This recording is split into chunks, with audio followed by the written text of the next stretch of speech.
அல்லாஹ்வுடைய தூதர் ரசூலுல்லாஹி ஸல்லல்லாஹு அலைஹி வஸல்லம் கூறினார்கள், ரமதானினுடைய அந்த பிறை உதிக்க ஆரம்பித்து விட்டால் அல்லாஹ் வானத்தில் ஒரு வானவரை நியமிப்பானாம். அழைக்கக்கூடிய வானவராக அவர் இருப்பாராம். மனித சமூகத்தை நோக்கி அழைப்பாராம்.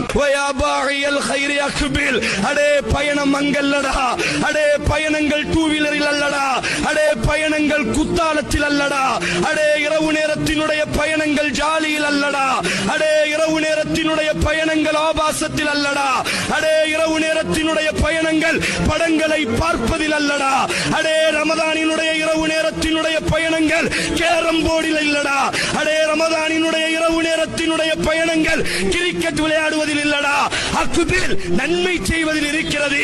முன்னோக்கி வந்து கொண்டே இரு. தீமை செய்யக்கூடியவனே, இந்த மாதமாவது சுருக்கிக்கொள், இந்த மாதமாவது நீ தவறு செய்யாதே, இந்த மாதமாவது உன்னுடைய தவறை நிப்பாட்டிக்கொள் என்பதாக ஒரு வானவர் அறைக்கிறார் என்று சொன்னால் அங்கே இன்றைக்கு அந்த கூட்டம்